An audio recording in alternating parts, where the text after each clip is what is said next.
There are many reasons as to why your magic is not working or why you think it's not working. So let's talk about magic for a second. Magic works in a few ways. If you're doing ritual work or spell work or path work to bring something into your life, magic chooses the path of least resistance. It looks at your current imprint or energetic frequency and works out how it can deliver you the thing that you're asking for. The problem with this is we always have these expectations of how we want things to come in. So when magic is coming around the other way, we may dismiss it and think that our magic actually hasn't worked. A really good example of this is when we do magic for money. So you may do a magical ritual to bring more money into your life, and then all of a sudden you get more work. However, this isn't how you were expecting the money to come in, and you dismiss the fact that you're actually making more money through the path of least resistance, your job. You need to remember that magic is like the icing on the cake. It's like the 10% that you're adding to influence and change your life and your circumstances. You also need to show up and take responsibility for your life and create pathways and avenues where the thing you're wanting can come in. Now, this leads into the second part. Magic will amplify the dysfunction in your life. It will amplify the very thing that's stopping you from having the thing that you want. A lot of the times, new practitioners will come into magic thinking that it will just magically make everything amazing and work, as though it's a Hollywood movie. And a really fantastic example of this is when we do magic for love. Now, I always warn people about doing magic for love because a lot of us are in fantasy around what we think a loving, deep connection actually is.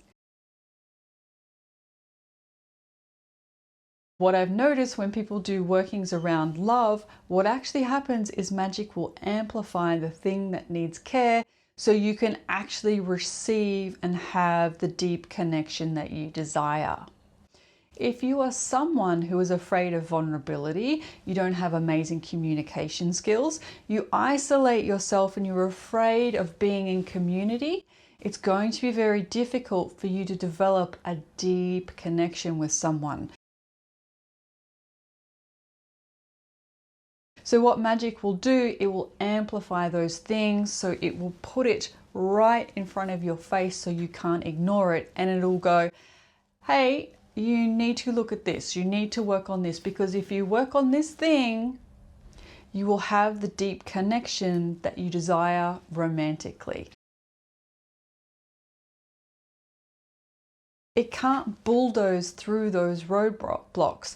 And even if it does, the consequences of that are always going to show up.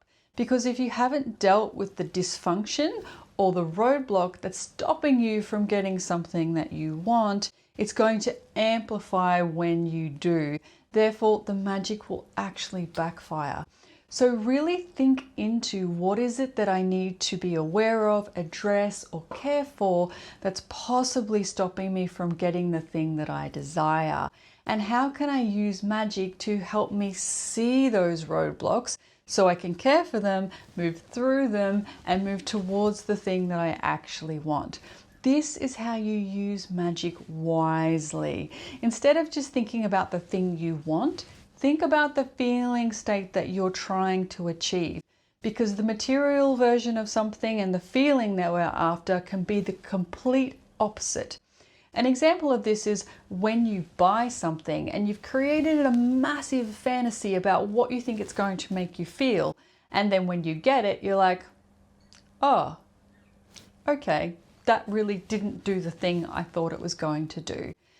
So if you want to get really wise and clever with magic, always go to the feeling state you're wanting to create.